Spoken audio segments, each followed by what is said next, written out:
Hey y'all, I want to in this video take the opportunity to explain to you how to find limits numerically and to use the ability to find limits numerically to discuss some analytical stuff with infinite limits. So first of all, I want to pull up a graph here, a function, x squared minus 1 over x minus 1. Now let's say I was trying to find the limit as x approaches 0. Now we already know how to do this analytically. We do it by substitution first. And if you plugged in 0 here, you would get negative 1 over negative 1, which is positive 1. So you would expect the limit of this as x approaches 0 to be 1.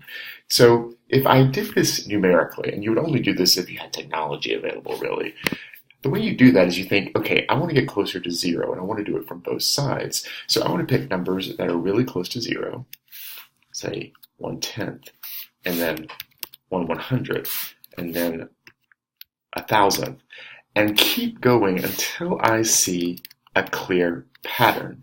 So you can see that as the x values get closer and closer to 0 from the right, the y values get closer and closer to 1. From above, if you care, but they get closer to 1. I could do the same thing coming at 0 from the left. And you can see these numbers are getting closer and closer to 1 as well from below, but both get closer to 1.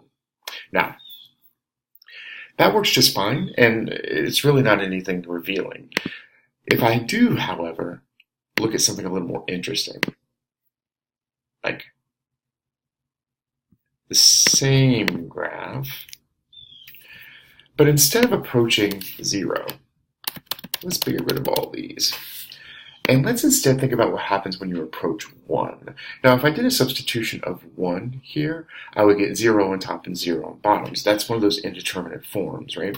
So if I approach 1 from the right,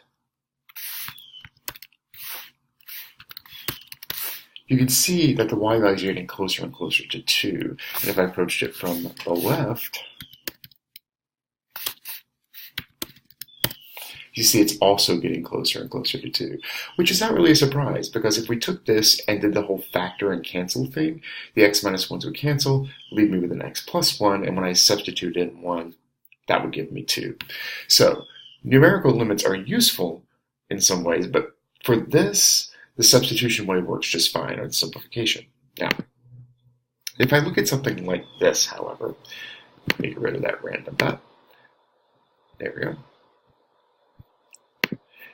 And I look at something like this. As x approaches 1, now if you did a substitution with x being 1, the result would give you negative 1 over 0.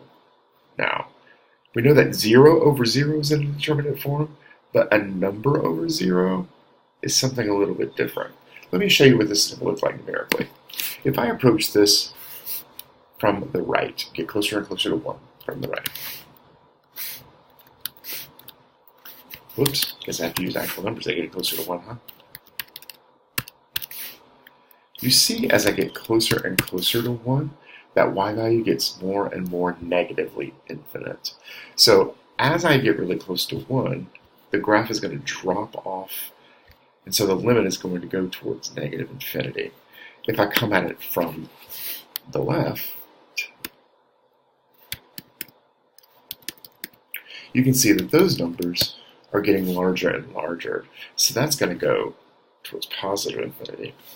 Now, how could I have told that this was going to be an infinite limit without having to go through all this numerical stuff? Well, if you think about the way a fraction works in this case, as x gets really close to 1, the top of that fraction is getting really close to negative 1, which is like a plain old number.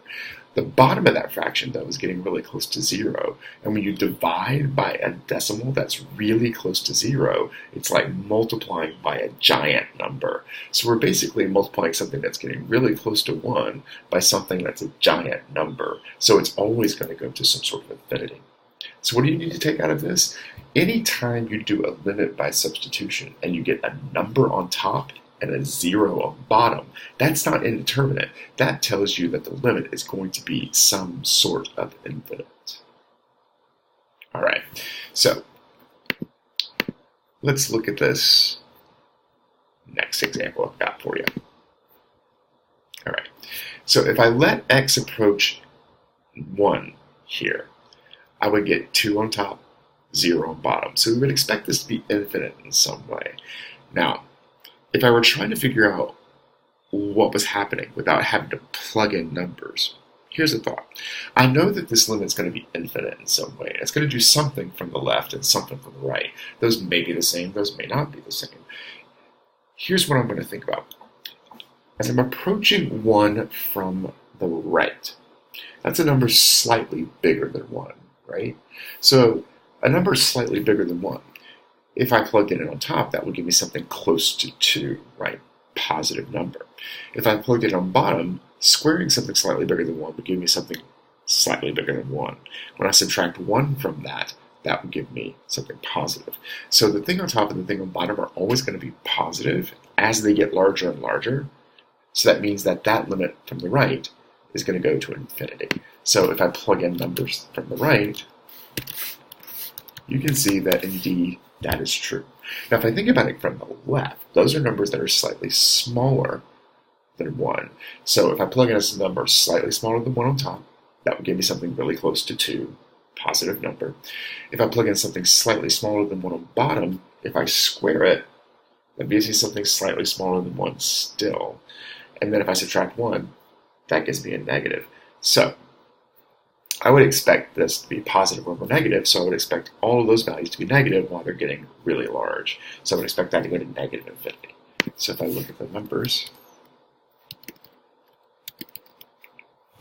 that's what's happening. So if I go back to the previous example, just to sort of test my hypothesis and see if it works, here I have this value. So if I think of something that's getting really close to 1, slightly bigger than 1, but very slightly, right? Something very slightly bigger than 1 minus 2 would be negative. So on the bottom, something slightly bigger than 1 minus 1 would be positive. So we would expect it from the right to go to negative infinity, which is exactly what happened. If I'm plugging in something from the left, that's something slightly smaller than 1. Something slightly smaller than 1 minus 2 would be negative. Something slightly smaller than 1 minus 1 would also be negative. So a negative over negative would give me a positive, and those are going to get infinitely large positively, which is what would happen. So in general, here's the idea. When you do a substitution, if you get 0 over 0, that's indeterminate. You need to do some more simplification. If you get a number over 0, though, that tells you that the limit is going to be infinite in some way. And when the limit is infinite in some way, you have to figure out whether it's positive or negative from the left and the right in order to analyze the limit itself.